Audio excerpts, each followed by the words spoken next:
Welcome to the Lawrence County Museum. I'm Debbie Vaughn. I'm a member of the board of directors here, and we just welcome y'all to Andrew Pickens tonight. And thanks to Durant Ashmore, we'll learn just a little bit more about our Revolutionary War experience. I do want to mention a couple of things. April is our museum membership drive month, and so if you haven't received anything about your membership or would like to join, just talk with any of us or get online and we can set you up with a membership to our museum. We really appreciate your support. But another thing I'd like to talk about we've got coming up is a really fun event this time. We're going to have a 5K glow run and walk out at the Swamp Rabbit Trail out near Lawrence Hospital on April 26th, and it will be at 8 o'clock p.m. that night. We've never done this before, but we've got a lot of fun people that are going to do it with us, and we'll see how it goes. But it's a beautiful trail. We've got a lot of people in Lawrence County. The Lawrence County Trails Association has worked on this trail and getting it up and going, and we hope you will be involved there. Next month, in May, Durant will be speaking again on the second Tuesday of the month at 7 o'clock. And what will you be speaking about? Elijah Clark. Elijah Clark from Georgia. Right. And so we'll learn a little bit more about our Georgia people, patriots in the Revolutionary War. So I won't talk anymore, and I will turn it over to our historian and battlefield preservationist, Durant Ashmore. Thank you, Debbie. I appreciate that. It's good to see y'all here this evening.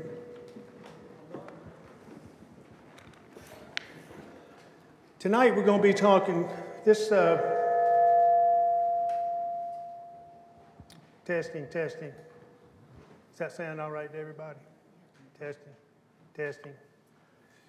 Glad we got that worked out. So it's still a little loud.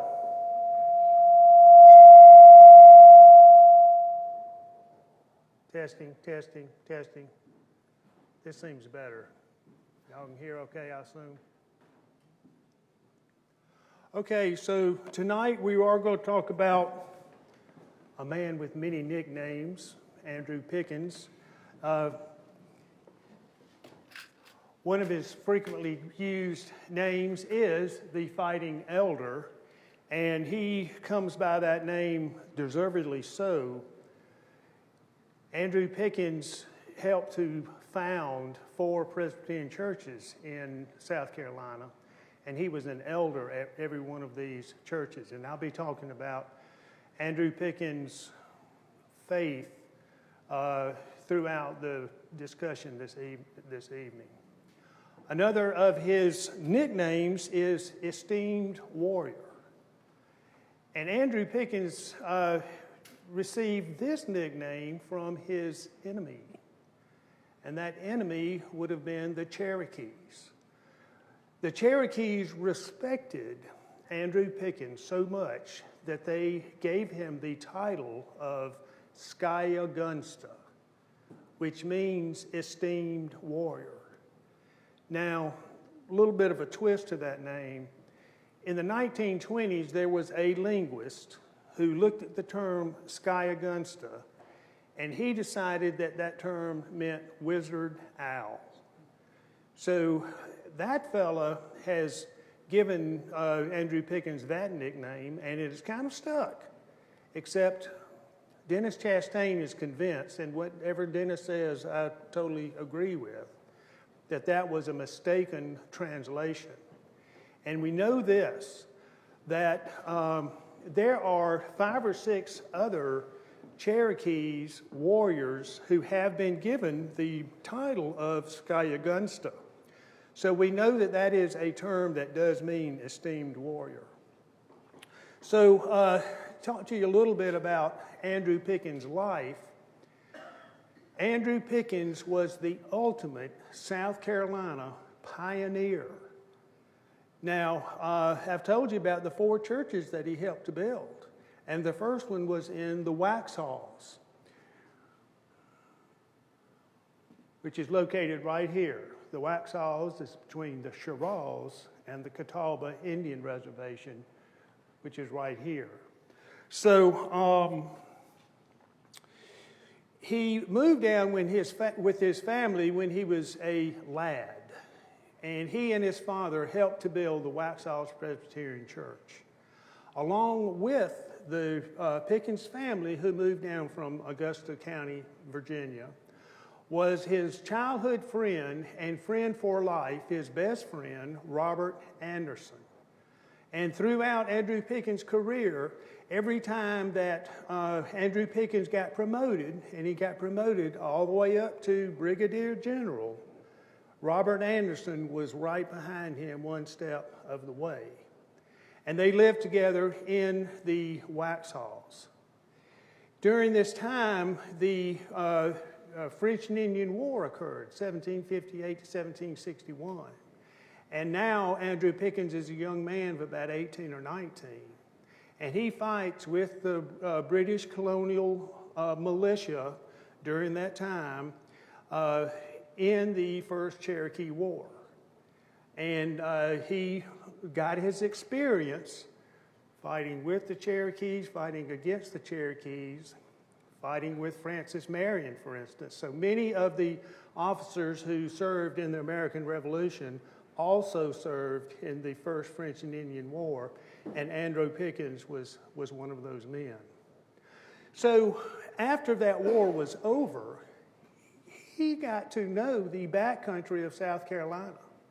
And in particular, he got to know a very rich agricultural area. And this area is in Abbeville County.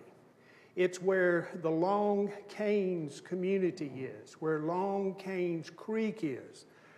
This is Abbeville County right here, and roughly about right here where Abbeville is, that is where Andrew Pickens moved and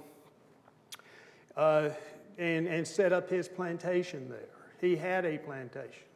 He had a blockhouse there that was built for settler defense. He had a blockhouse that was built out of stone, which was one of the only, if not the only, stone blockhouse during the Revolutionary War. So he's living in Abbeville now. And this is the time when the Revolutionary War is getting ready to begin. I do have a listing here of 13 battles that Andrew Pickens fought in. And the first campaign that he was on is referred to as the Snow Campaign. And this is when Lawrence County's Patrick Cunningham steals a shot in the powder that was intended for the Cherokees. He holds up in 96. Andrew Williamson from Greenwood County with 450 patriots confront Patrick Cunningham, and Williamson builds a fort. In the meantime, while Andrew Williamson's got his 450 patriots, the Loyalists in South Carolina are raising an army of 1,900 men.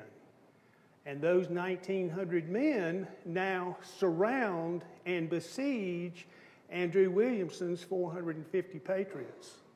And this is the first siege of 96. Richard Richardson from the Camden district, 71 years old Richard Richardson, and his second in command, 45-year-old William Danger Thompson, they are bringing an army now from the mid part of the state. 4,500 men is how many they had by the time they collected everybody. And there was quite a number of North Carolinians in that party as well, by the hundreds. So Andrew Pickens was part of the Snow Campaign. That's what this is. Thomas Sumter was part of the Snow Campaign as well. The siege was broken. Patrick Cunningham escaped, again with the shot in the powder, into the wilds of Greenville County at the Canebrake. And that's where William Danger Thompson and 1,300 men came and attacked Patrick Cunningham and his 200 at the canebrake. So, military experience. Battle of the First Cherokee War, now the Snow Campaign. At the end of the Snow Campaign, this was a campaign that suppressed and quelled loyalist sentiment in the state of South Carolina, really for the next 2.5 years. It literally drove the loyalists out of the country. Many of them went down to Florida. Some went up north. Some joined the loyalist armies up north. Many went to the Cherokee territory, which was off limits. But here you can see the Cherokee territory. Battle of the Canebrake occurred about right there, 5 miles from my house. Anyway, the loyalists were suppressed. However, that left the primary concern that the backcountry settlers in South Carolina had. And that's not the British royal government in Charleston. It's the relationship with the Cherokees. And I've said this many times, there was such a culture clash between the Cherokees and the Europeans that those two cultures could not understand each other. What made perfect sense to one made no sense to the other, vice versa, and these misunderstandings had deadly consequences. And the British colonial government failed in his approach to the Cherokees because the purpose of the government was to provide security, and there was not security in the backcountry. So something had to give. And it just so happens that what gave was annihilation of the Cherokees. So that was the other approach, and that was the approach that the Patriot government took. The Cherokees were on the warpath at this time.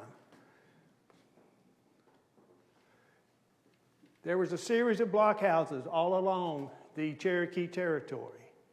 And starting in the 1st of June, there were Cherokee attacks coming from these territories into the Patriot settlers, attacking the blockhouses, for instance.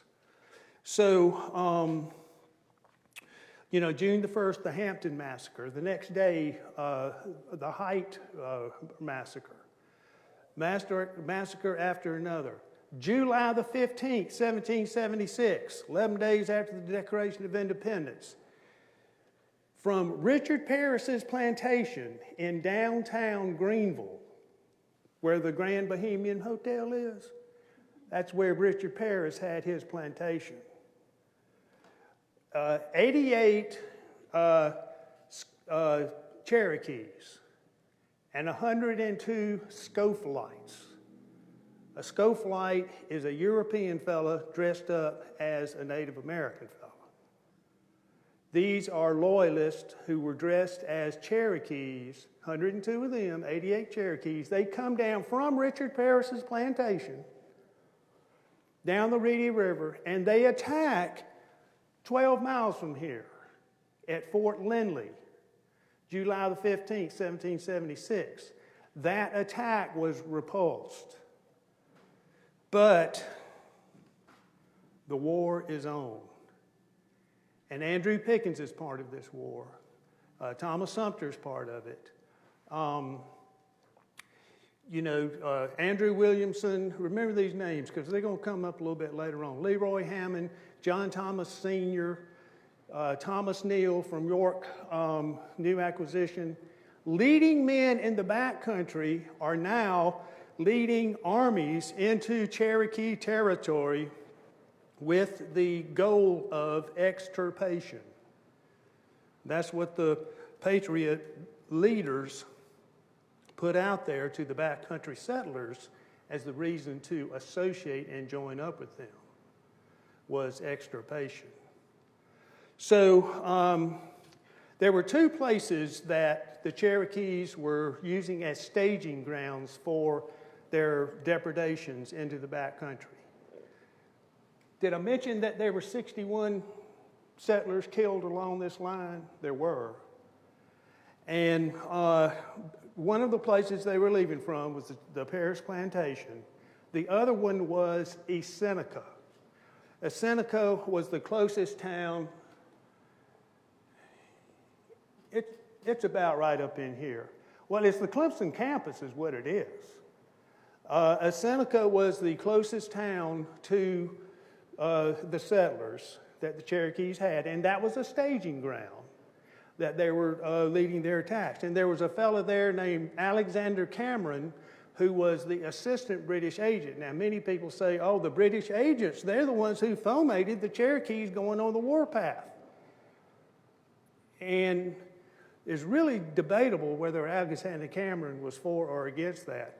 John Stewart, who was the British agent who got run out of Charleston, he's now in Pensacola, he did not want the Cherokees to go on the warpath because he knew what was going to happen to them, even though he did supply the Cherokees as the war progressed. But as Seneca, this is a key to, it's right here, it's a key to the beginning of the battle here. And that was the place that they were leading attacks from. So, this is what you see today when you look for a Seneca. This is Lake Hartwell. And at the very bottom of that lake is where the town of Seneca was. William Bartram went through there in 1775 and he described it. There were 100 homes, huts, if you will, with about 5 people each in them. There was a count, and that was on the far side of the river. On the near side of the river, there was a grand council house, and he refers to it as the chief's lodge. But Cherokees didn't have chiefs. They had leading men. Anyway, at the bottom of this lake right here, William Danger Thompson, who was at Canebrake, now he's leading a column of men into a Seneca looking for Alexander Cameron. And as he's leading the column, riding beside his side is Francis Salvador, who is a Jewish American. He is the first person of Jewish faith ever to be elected to public office in the United States. He was a representative from the Greenwood area. Coronaca is where his plantation was. And he was elected to be the representative in 1774. He's riding beside William Danger Thompson. In the back is Andrew Pickens and Leroy Hammond, and then there's a column in between. And at this time, the Cherokees attacked. It was an ambush right before you got into Seneca, and it was at night. And it was becoming a standstill, and the Patriots were just taking, casualties, just standing there. And Francis Salvador was seen off to the side, propped up against a tree. And there was a figure hovering over him, and everybody, okay, his manservant is tending him. So as the battle is continuing, and there's just that standoff there, Andrew Pickens and Leroy Hammond, back in the back, experienced Indian fighters, what they know is when you charge the Cherokees, they retreat. Now this is a different... Who retreats? You stand your ground. But this is a philosophy that the Cherokees had. Is one of the differences between Europeans and Cherokees when it comes to fighting like this. The Cherokee, they had the ultimate freedom. No one Cherokee could tell another Cherokee what to do. You could choose to follow somebody. You could choose to follow Dragging Canoe, who was the leading war proponent, or you could choose to follow his father, Attakulla, who was regarded as the leading peace proponent. You could choose, and you could switch. There was no problem with that. If you were in battle and you decided it was a good idea for you to start running, you could do that. One Cherokee could not tell another Cherokee what to do. And therefore, there was no unit cohesion with the Cherokees. But they got that ambush in, that blip, that attack. You went half as fast as you could through Cherokee territory because you never knew when it was coming. So this attack was very successful in the eyes of the Cherokees. Andrew Pickens and Leroy Hammond charge the Cherokees and they flee, and the battle is over. And then the folks look over at Francis Salvador to see how he's doing, and they realize he had been shot 3 times and he had been scalped alive, and he died shortly thereafter. And he was the first Jewish American to die in defense of American liberty. So that was Seneca on some accounts August the 1st, others August the 8th. But that was the initial battle in the Cherokee War of 1776. The first war lasted 3 years. The second war lasted 3 months. So Andrew Pickens continues on with his forays into Cherokee territory. And he comes to the town of Tomasi. And it's a quaint Cherokee town, you know, again, probably 100 huts, same setup as the Seneca. And Pickens has 60 men, including Robert Anderson, who's his longtime buddy. And as they're in Tomasi, raising the town, it was abandoned, chopping down the orchards, trampling the fields, shooting the pigs and the cows, if you happen to see them. He tells Robert Anderson to take 35 men and go off in a different direction. And Andrew Pickens is left in the town. And as he's in the town, they see a lone warrior jump up from the field and run through a fallow or abandoned agricultural field. Somewhat like this, perhaps in this very spot, because this is near Tomasi. Here is the Tomasi River or creek. So he sees that lone warrior jumping up and running through the middle of that field, and he says to his guys, "Hey guys, we got to go get him." So they start chasing him. And when Pickens and his men, in the middle of this field, all of a sudden, from the surrounding grassland, 185 Cherokees rise from the brush. And they're armed with trade muskets that go to 50 yards and bows and arrows. And they start raining in fire on Pickens and his men. And what Andrew Pickens does is he takes his 25 men and he lines his outer edge, a ring of 13 sharpshooters armed with rifles that are accurate to 200 yards, but they take 60 seconds to load, and you got to stand up in the open while you're doing that. So he has his outer ring fire as his inner ring is loading. Then he'll have his outer ring load as his inner ring fires. And this is the manner that he fought off the Cherokees during this time. The ring fight lasted for 1 hour and 15 minutes. And of all the battles that Andrew Pickens was in, he describes this as his most intensive battle. And it certainly was. After 1 hour and 15 minutes, Robert Anderson and his men, they heard the gunfire, they come onto the scene. And Joseph Pickens, Andrew's brother, he comes onto the scene with a group of men. And Joseph Hayes of the Little River Regiment, our Joseph Hayes, Little River, that's Lawrence County these days. Joseph Hayes and the Little River Regiment get there all about the same time. As Joseph Hayes was approaching, he was holding his hand about like this when a musket rang out and shot through his hand. And that ball lodged in his abdomen, where it stayed for the rest of his life. And that was the last time that Joseph Hayes served in combat. So the ring fight, this is where Andrew Pickens received so much respect from the Cherokees. This is where his name of Skyadgunsta evolved from this period. So after the Snow Campaign, don't have to worry about the Loyalists. After the Cherokee War of 1776, don't have to worry about the Cherokees.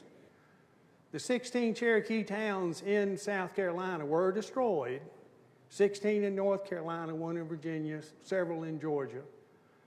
2,000 Cherokees were killed, men, women, and children, during that war.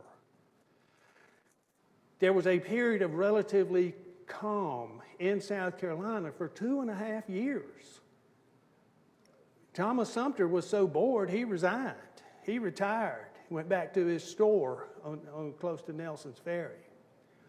But during this time, December 30th, 1778, Savannah fell.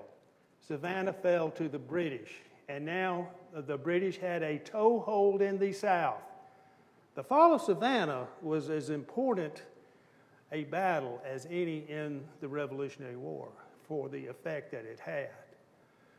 So now the Loyalists are feeling good, and they start gathering. And the British in Savannah, they move on up to Augusta because, they want to expand their holdings and so forth. They were supposed to meet 1,000 Creek Indians at Augusta. They weren't there, so they turned around and came back. However, in the back country, all throughout here, 600 or 700 Loyalists were gathering under the command of John Boyd, who we don't know a lot about, but he may have been from Newberry, and Andrew Pickens may have known him. But John Boyd and his men are now gathering, and they're going to meet the British in Augusta. So as they're coming through, Robert Anderson and about 100 men is given the task of challenging Boyd and his men as they come across the Savannah. And at a place called Van's Creek, this is where Robert Anderson and his men contested that crossing, and as many as 100 Loyalist militiamen lost their lives doing that. Some of them may have drowned, shot crossing the river, or deserted. But in any case, there were 100 less after they did cross the Savannah. Once they crossed and started going down to Augusta, Andrew Pickens crossed, and he starts chasing them. And he catches up with them at a place called Kettle Creek. And this is about 11 o'clock in the morning. The Loyalists had come across 8 cattle, so they were going to slaughter them for breakfast. And these men, about half of the Loyalists, 600 or 700, they were on the far bank of Kettle Creek, and they were kind of out of the action. But Andrew Pickens, this is the scene of Kettle Creek. Now, if you look, this up here, the picture doesn't really show it, but this is steep. This terrain does remind me of Kings Mountain. And Andrew Pickens and his men charged straight up this hill into John Boyd and his men on the crest of the hill. Now, they also sent Elijah Clark and about 60 horsemen around the left flank and right flank. So, but those flanking horsemen got bogged down in the swamp, and basically Andrew Pickens and his men were attacking unsupported. John Boyd was wounded 3 times, and when he went down, the Loyalists lost cohesion. It became a rout. Clark and Dooley finally got through the swamp. So they start chasing those guys that are on the other side of the creek, and it was an overwhelming victory.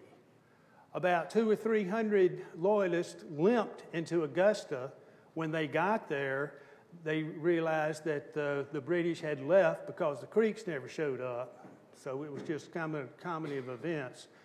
But this is a significant battle that Andrew Pickens won as a sole commander.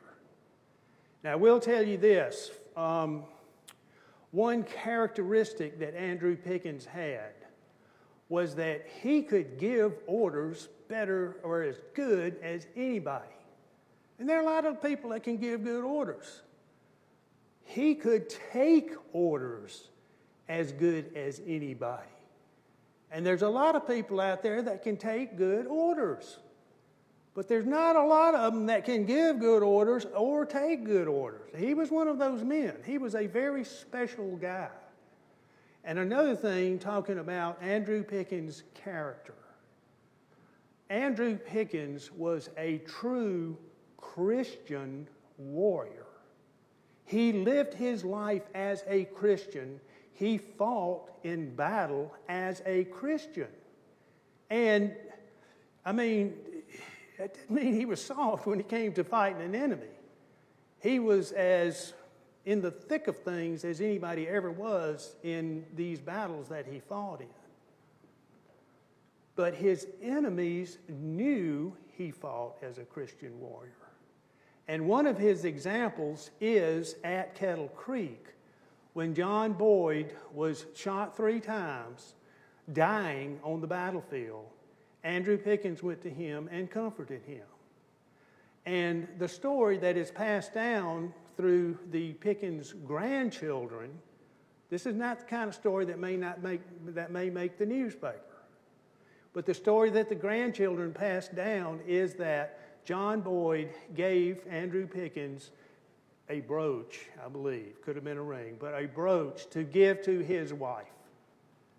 And shortly after this battle, Andrew Pickens did seek out Mrs. Boyd to present her with this token. And Miss Boyd refused to see him. But he made the effort. And I'm going to point out some other examples of his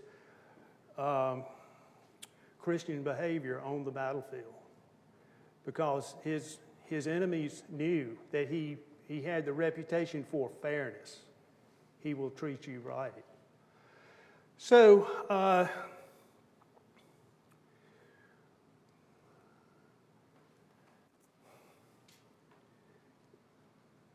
Kettle Creek was in February of 1779.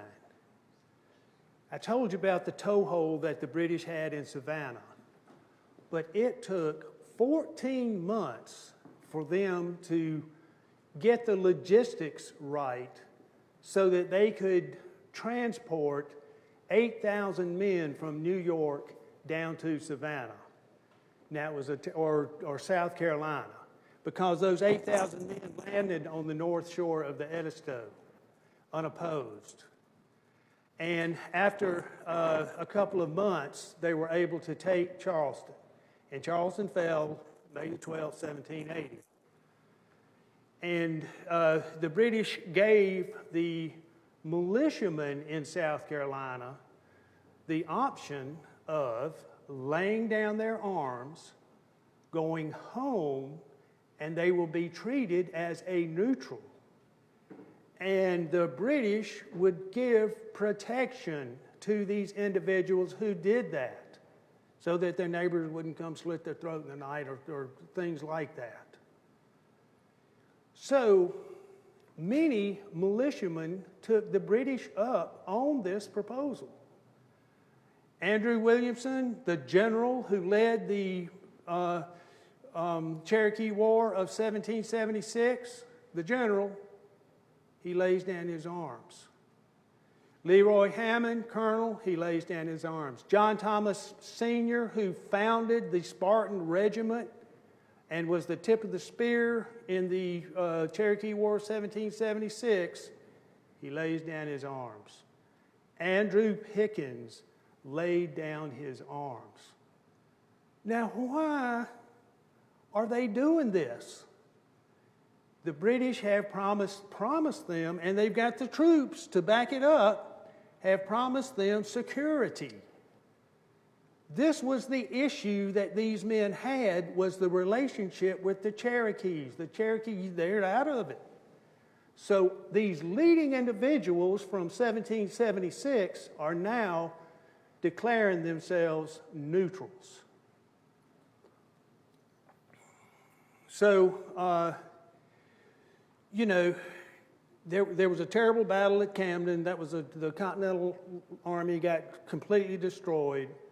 Pickens wasn't involved in that. George Washington sends Nathaniel Greene down to the South with a third Continental Army. And he's not messing around this time. He's sending his best men, the 1st and 2nd Maryland Regiment, the Delawareans under Kirkwood, William Washington, the most experienced and valuable cavalryman in America, is now with Greene.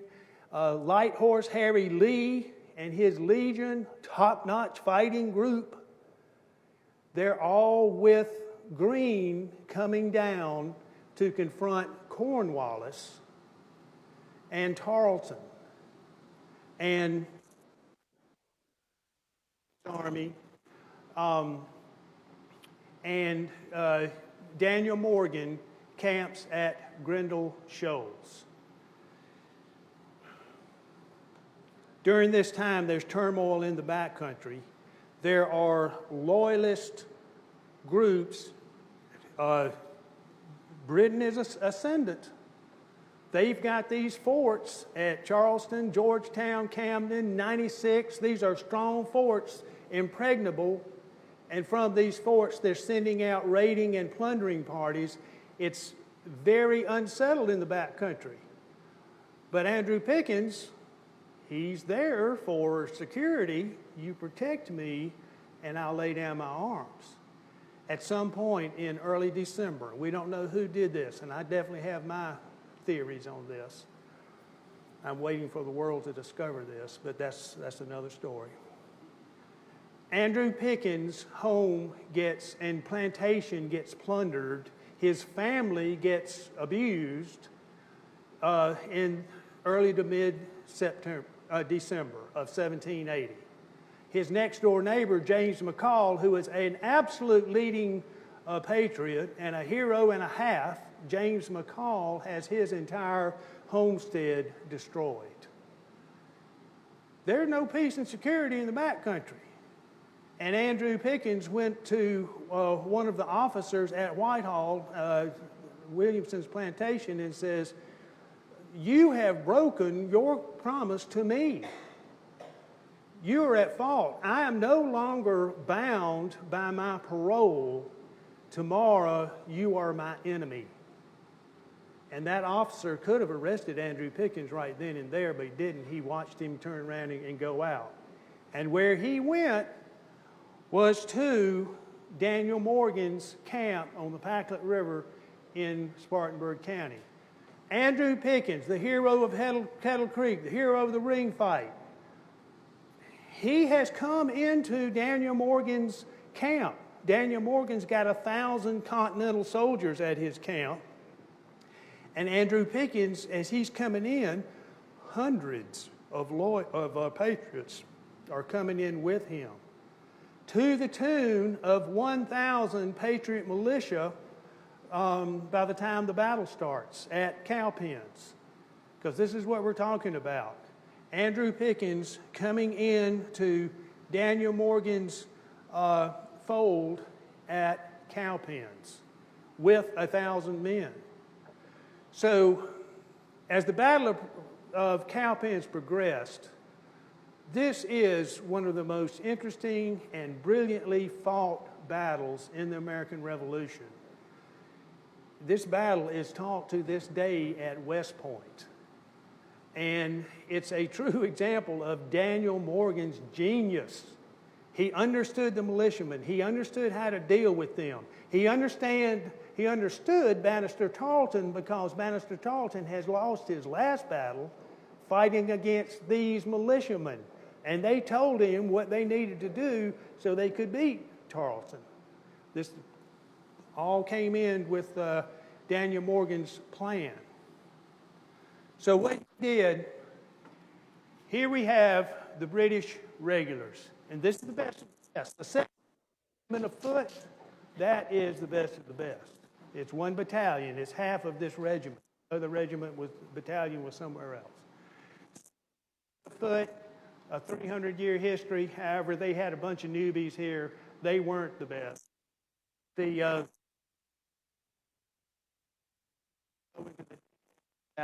17th Dragoons on the right flank, the best cavalry that the British have. Under Tarleton, the best cavalrymen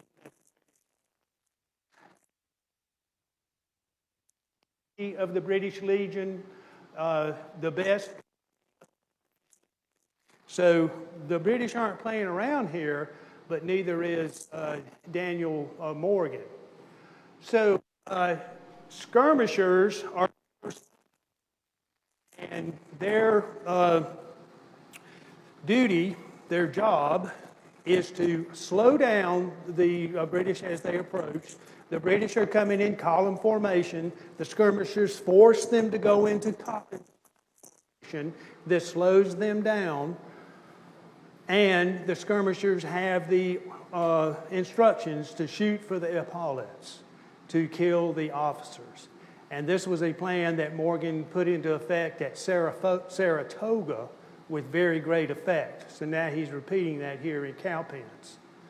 But skirmishers can't stand up to the regular, as regulars as they march forward, and under orders they retreat. Samuel Hammond and the lower 6th Regiment sharpshooters, and with him is John Cunningham and the Georgians. They're very effective, and Hammond retreats back to plug a gap here between the main line and the swamp. Down here is Joseph McDowell and his North Carolina sharpshooters. They get their job done on down, and they actually set up in the swamp, and they start really peppering the flank of the British as they continue this attack. British are out of the way. This main line comes charging forward to the militia line. And the militia line here at Cowpens is commanded by Andrew Pickens. Now, I will say this. Daniel Morgan was all over this battlefield. And he was riding his horse behind this militia line. And he was hollering out, "Don't shoot till you see the whites of their eyes." We've heard that line before, but that was what Daniel Morgan wanted, which meant that the British were 50 yards away when the order to fire was given. Here we have 4 regiments of South Carolina backcountry militia. Thomas Brandon and the 2nd Spartanburg Regiment. Joseph Hayes, we've talked about him. Joseph Hayes and the Little River Regiment. Lawrence County men, right here. John Thomas Jr. and the 1st Spartan Regiment. John Thomas Sr. had given up his parole. He was arrested for breaking his parole. He was in the prison, the jail at 96 while this was going on. But his son, John Thomas Jr., is now commanding the 1st Spartan Regiment, and he did a dang good job. Next is Benjamin Roebuck and Roebuck's battalion of the Spartan Regiment. These 4 militia regiments lined up. And as the British come onto the field, 50 yards away, the order is given for Brandon to fire. And he lets loose a devastating volley, and there's a row of dead loyalists and British regulars right there on the field. John Thomas Jr. fires his volley, a row of dead men. Joseph Hayes and the Little River Regiment, they fire their volley, a row of dead men. Same with Benjamin Roebuck.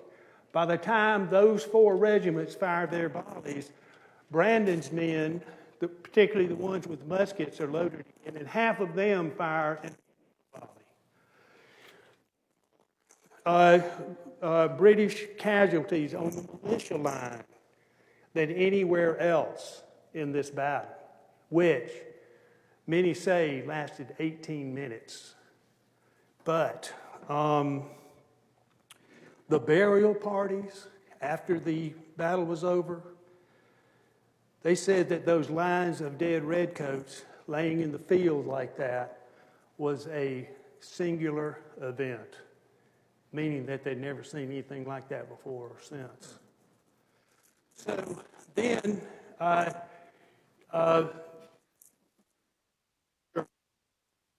the South Carolina militia, they retreat all the way back to the back. Their horses are back here.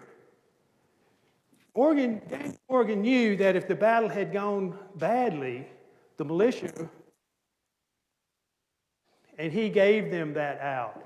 They could go to their horses and ride home if the battle went bad. But Andrew Pickens convinced them that the battle wasn't going so bad, and the plan was for them to come around and return to the field, which they did.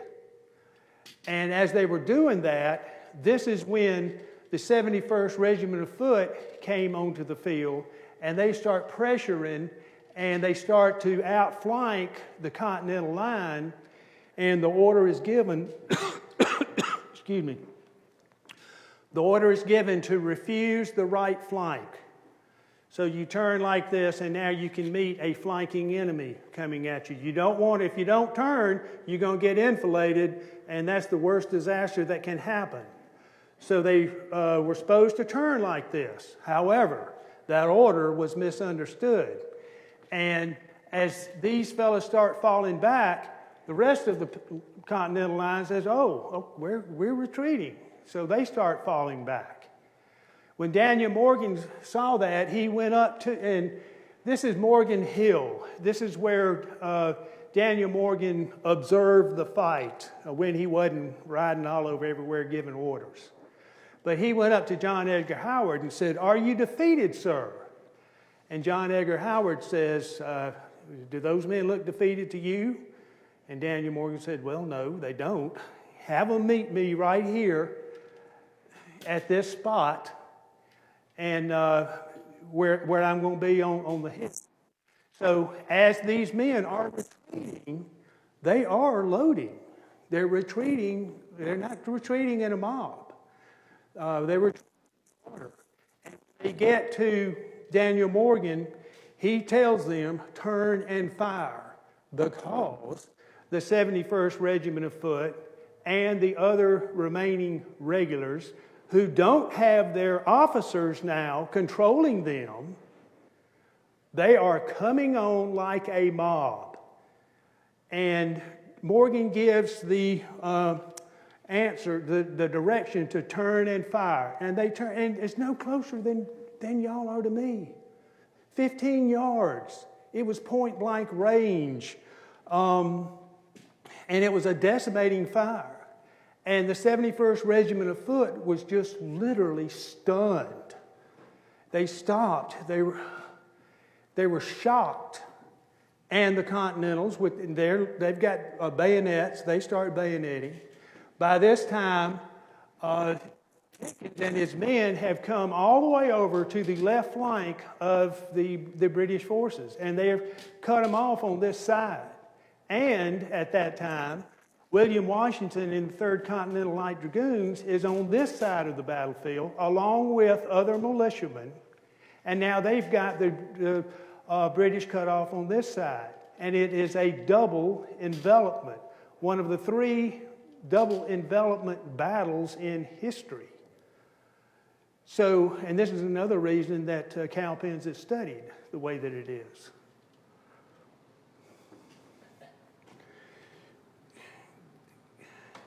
You know, a lot of people talk about the Battle of the Waxhaws, May 29th, 1780. This battle is about 5 or 6 months later. But the word is Tarleton gave the word to take no quarter. Now, during the Battle of the Waxhaws, Tarleton was pinned underneath his horse, and he was not directing that battle. And when the white flag was presented, it was not presented to Tarleton. But anyway, a lot of debate on, what happened at the Battle of the Waxhaws. And I kind of give Tarleton the benefit of the doubt of that because, again, he was pinned. But what Tarleton told his men before the Battle of Cowpens, he absolutely told his men to take no quarter. He told his men to kill these people after they had surrendered. So I know that for a fact, and I put that up in Tarleton's, I'm not going to use the term, his deficit list. That's that order that he gave before Cowpens. And he told his men, take no quarter, because they aren't going to take quarter on you. In other words, if you get caught, if you surrender, if you get captured, they have given orders to take no quarter and you are going to be killed.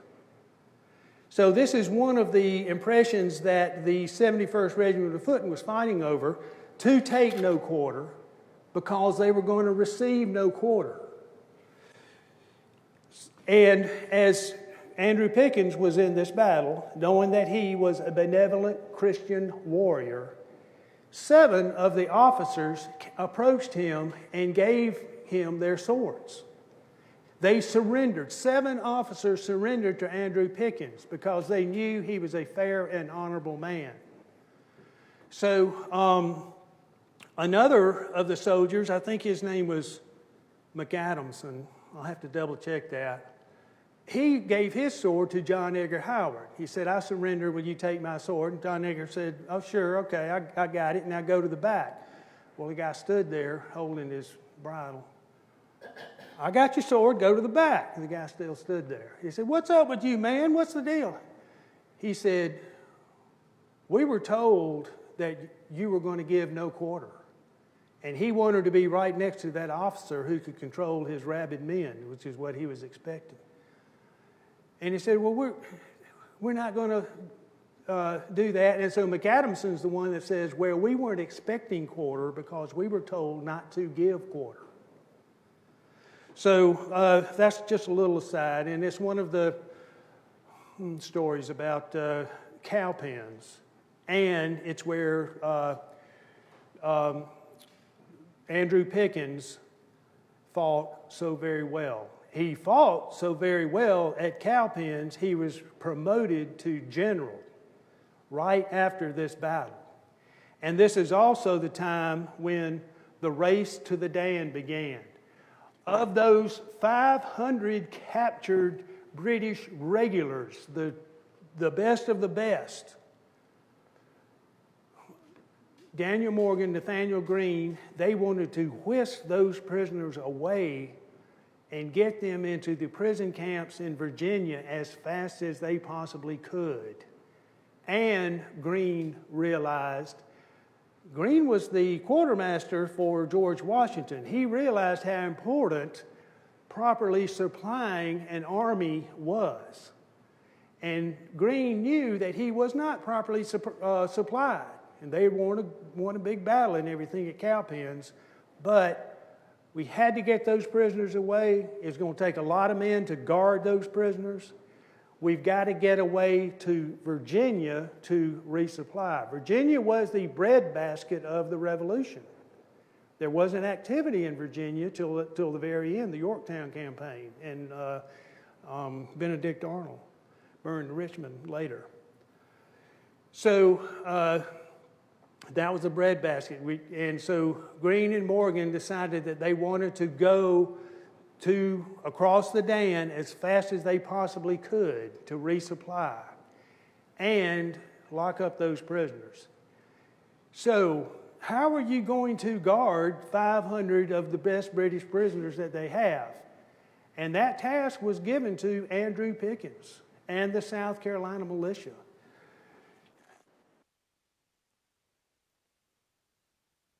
flank, and Pickens and his men were watching them the whole time.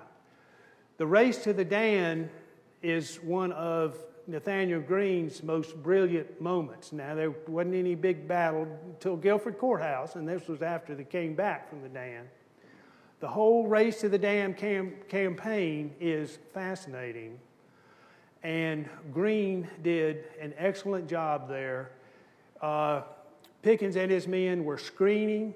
There were two options to cross.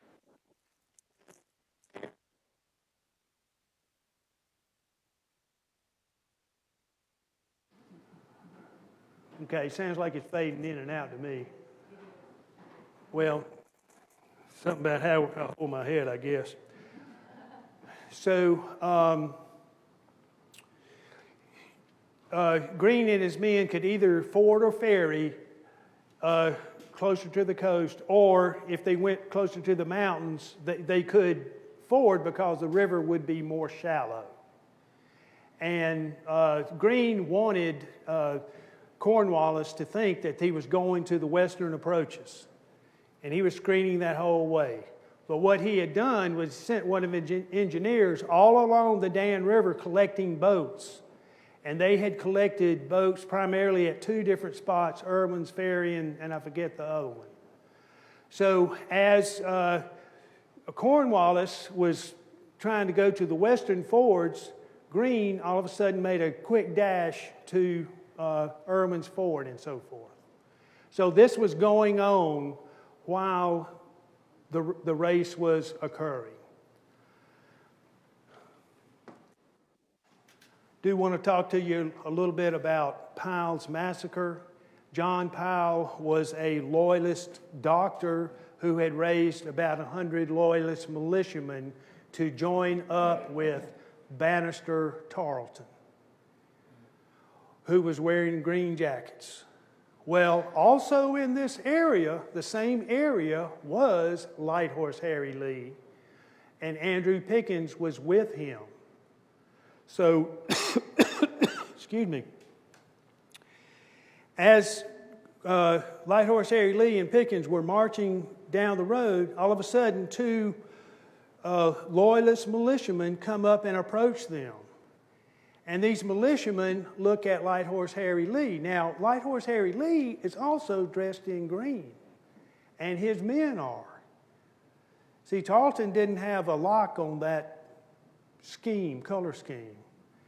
And these two loyalist men say, "Oh, Colonel Tarleton, we're waiting just right up the road for you."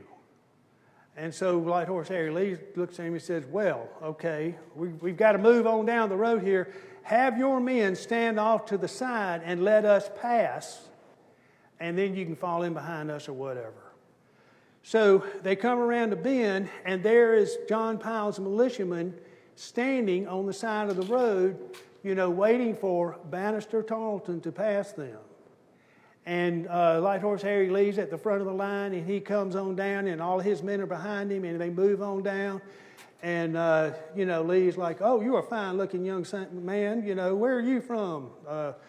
Are you married? What's your girlfriend's name? Kiss her one time for me." And all this kind of stuff. And he gets all the way to the head of the line, where all of his men are lined up with all of Powell's men. And all of a sudden, at that time, in the back, apparently, Loyalist recognizes one of the Patriot soldiers or something like that. The fight breaks out in the back, and immediately the swords are swung. And that continues in a domino effect all the way down the line, where Light Horse Harry's men are out swinging and hacking and slashing with swords. And within a minute, Powell's men are massacred. And it's called Powell's Massacre. And Andrew Pickens and his men were there, but to keep them from getting discovered, they were shunted aside. So another battle was Wetzel's Mill. And this was the last battle that Pickens was in. in Virginia into the race of the Dan. Again, it's under the direction of Otho Holland Williams. This is an example of Revolutionary War weaponry and its effect on tactics.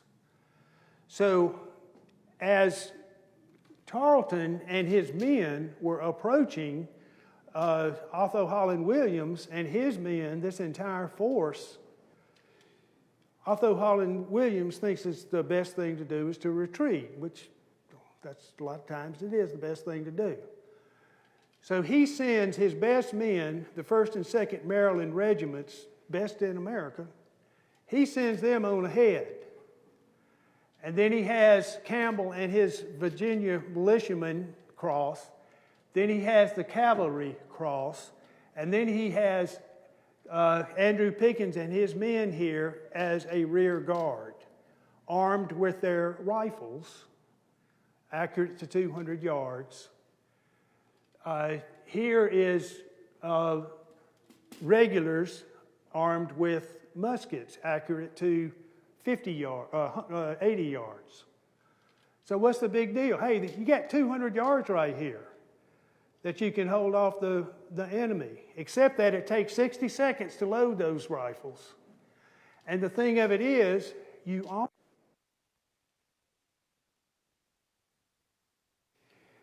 because you've got riflemen here that are accurate to 200 yards, they can hold off any attackers while the last group is going across. They have greater firepower here. Excuse me. Well, Otho Holland Williams didn't do that, and Andrew Pickens was furious over it. Otho Holland Williams was a great officer. This is the only mistake that I've seen him make. So Pickens got so mad he complained to Greene, and Greene said, okay, well, y'all are 300 miles from home anyway, militiamen, you can go home. Another thing, talking about the respect that Andrew Pickens had, about halfway through this race to the Dan, the North Carolina Brigadier General Davidson was killed crossing at Cowan's Ford. So now the North Carolina militia has no commanding officer. And in Greene's eyes, there wasn't anybody worthwhile to give that position to except Andrew Pickens, who for about 3 or 4 weeks commanded the North Carolina militia during the race to the Dan. And that's just an example of the esteem that Pickens had. So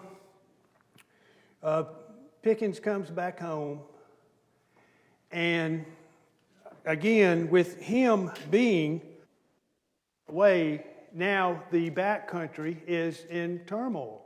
And raiding parties are leaving from 96, going out and committing plunder.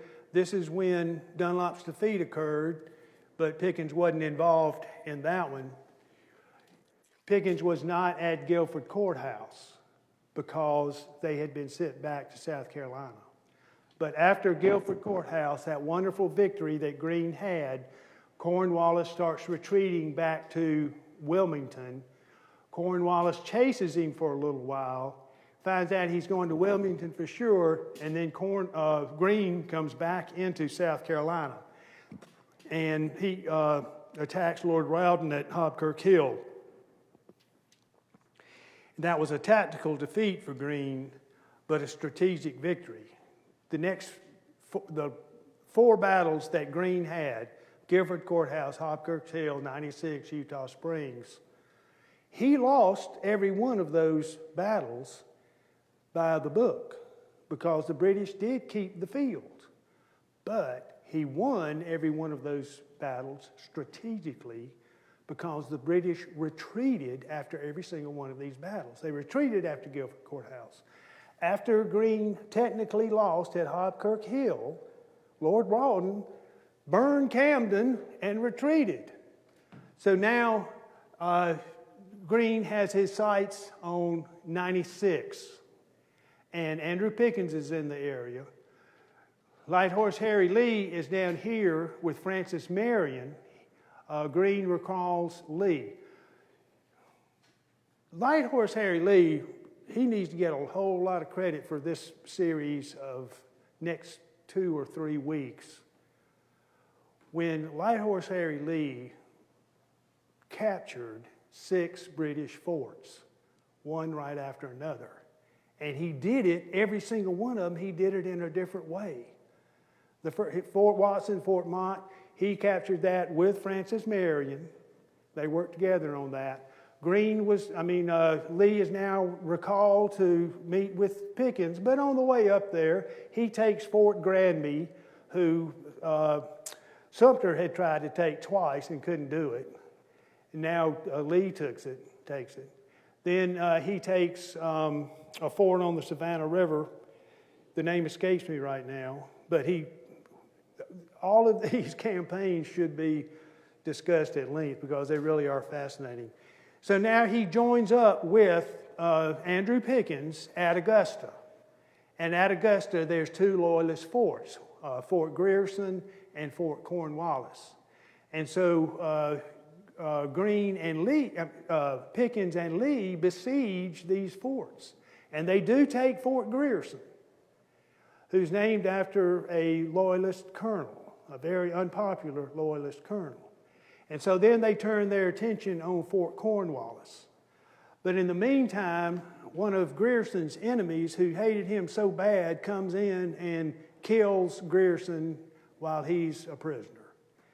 And Andrew Pickens was highly upset over this. And he wrote a letter to the British, saying it's inexcusable that somebody under my command was killed. But anyway, just another example of how he does things.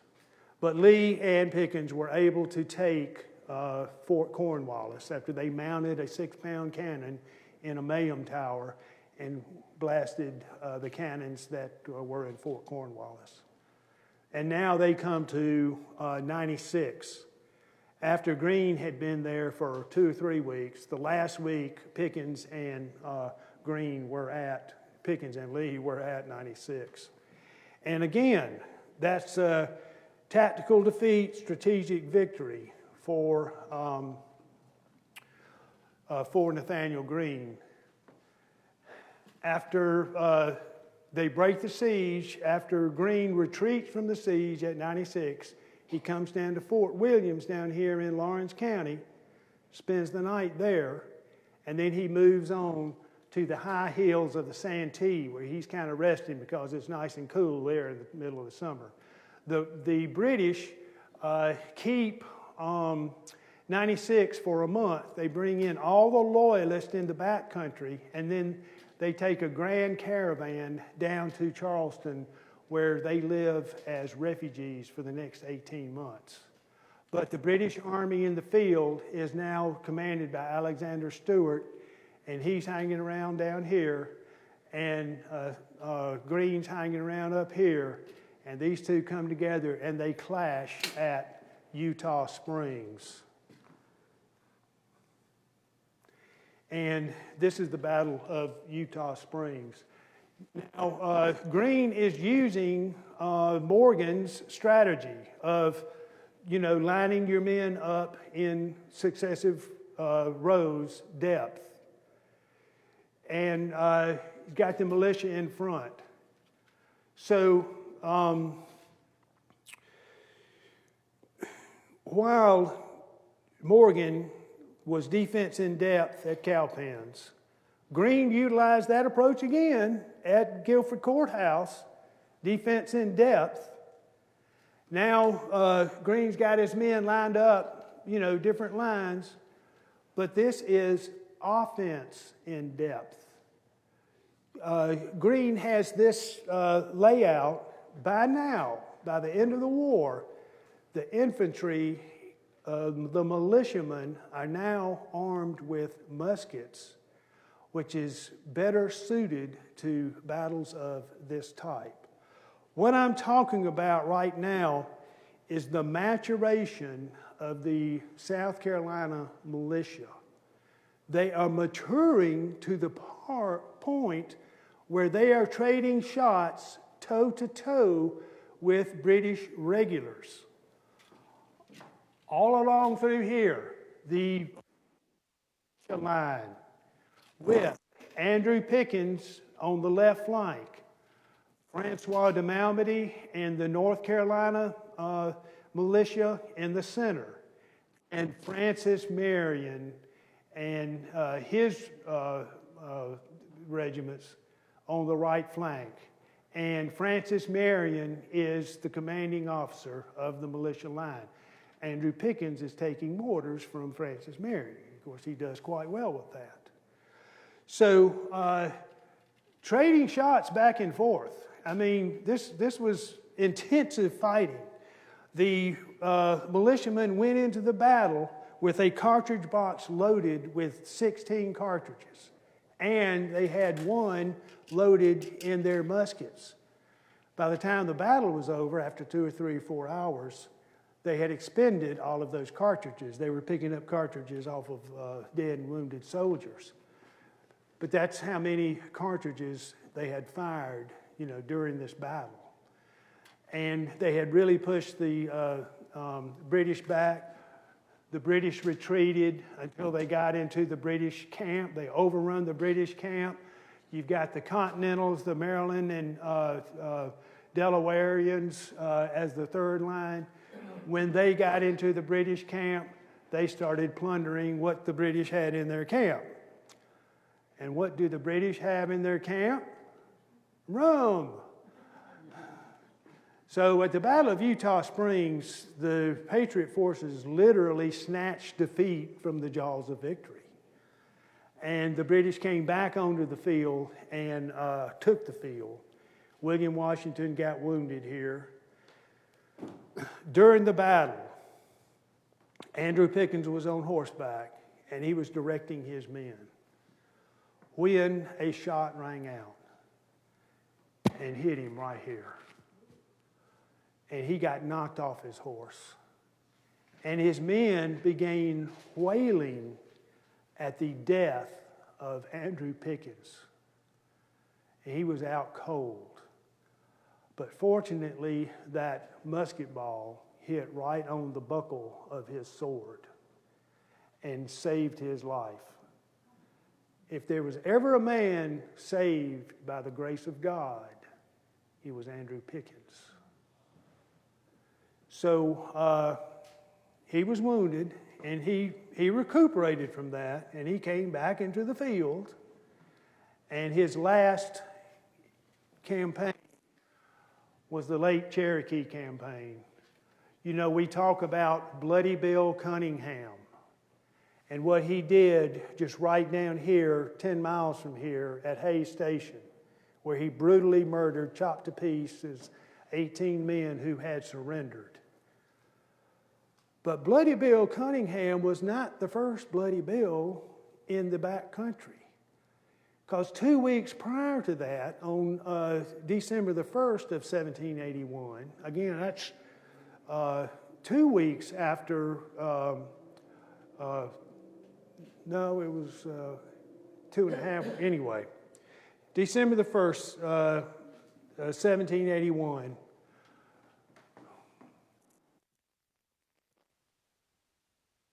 attacks Fort Gowan.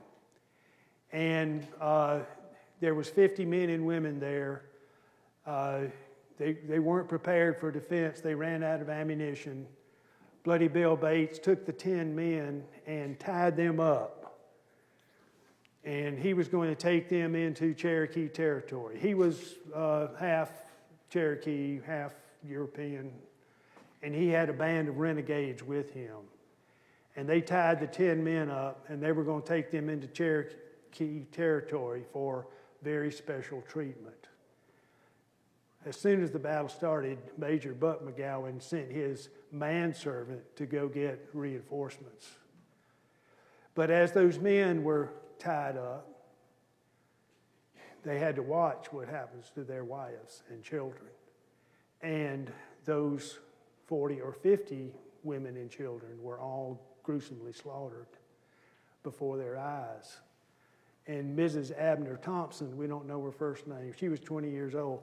She was scalped. She was scalped alive. But she did live for the next 50 years.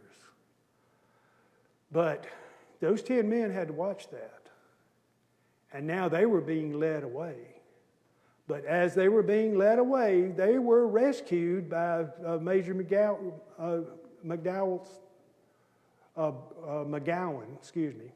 by his Major Buck Gowan. His brother saved them, and those men survived and, returned. But Andrew Pickens was sent after Bloody Bill Bates. Now, 2 weeks later, Bloody Bill Cunningham is on the loose. So, as Pickens was going through the area looking for Bloody Bill Bates and other Cherokees, renegades that were, committing depredations, he ran out of supplies, so he had to send his brother John Pickens with the wagon train down to Augusta to get more supplies. And on the way down there, John Pickens and his group, they were captured. And this is quite possibly by Creeks. But as a result of John Pickens being brother to Andrew Pickens, John Pickens was gruesomely burned to death. So that was a huge blow that Andrew Pickens had. There was the death of his brother. But Bloody Bill Cunningham continues on through, and he makes this circuit through the state of South Carolina, killing 79 men in the process. And towards the end, Andrew Pickens was now tasked with catching up with Bloody Bill Cunningham. And they almost got him on the banks of the Edisto River. And Cunningham had, I'm going to say, 100 men. And he divided these men into 5 different camps. He split them up along the banks of the river. And as Andrew Pickens came down, he attacked the outer camp. And he totally captured and killed all of those 20 men right there. But in the process of doing that, the other camps realized what was going on, and they all left, and they got away. So that was Andrew Pickens' last battle. I know I'm going over, but after the war, Andrew Pickens moved from Abbeville to a plantation called Hopewell. He had a penchant for building his houses over where his battles were. And he built a house overlooking Lake Seneca River. And this was his view from his house because he could look down on where the Battle of Seneca occurred. And he called his plantation Hopewell. And in 1785, after the war, he conducted 3 treaties. One with the Cherokees, one with the Chickasaws, one with the Choctaws. And these men, they trusted him. They knew that he was fair to treat with. So these 3 treaties are referred to as the Hopewell treaties. And the first treaty was with the Cherokees. And it said, this is the land, that's the settler for the settlers. This is the land for the Cherokees. They were set out with these impossible to follow survey points from the oak tree here to the big rock over there. Excuse me. All of these treaties clearly said, I've read them, if a settlement is on Cherokee designated land, the Cherokees have the right to kill those settlers. It just says it plain as day right there. You can kill the settlers if they're on your land. So, the treaty was signed, everybody was happy. About 6 months later, the Cherokees were complaining about the Ross family in Tennessee, 5 members that were on Cherokee land.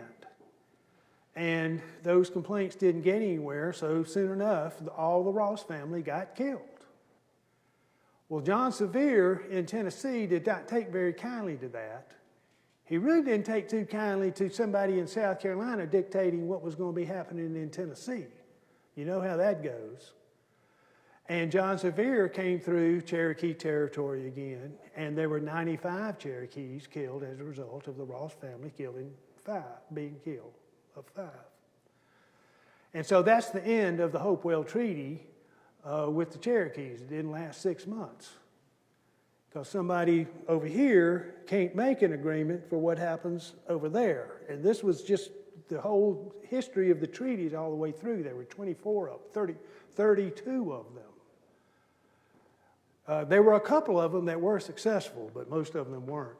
And as far as the Chickasaws and the Choctaws are concerned, I mean, there weren't settlement pressures during this time, but the surveys were so off that it just made it, next to impossible, even though those treaties may have lasted for about 20 years. But it's just because there wasn't that pressure. So, Andrew Pickens also built a house overlooking where he had the ring fight. His last home was at Tomasi, and he could look straight onto Tomasi Knob. I wish I'd shown you a picture of that. That's beautiful. But he, on a Saturday afternoon in the summer of 1817, he was reading his mail under the shade of a cedar tree, and that's when he breathed his last breath. So I do want to see if anybody has any questions at this time. If you have questions, please let me hand you the microphone so people online can hear you. Well, I'm not sure we're going to have any questions, which is fine. I'm sure I covered everything. That must be it. Yes, you did. Thank you. Durant.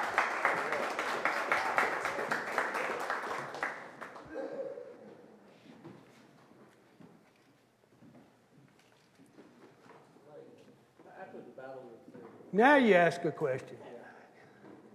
What?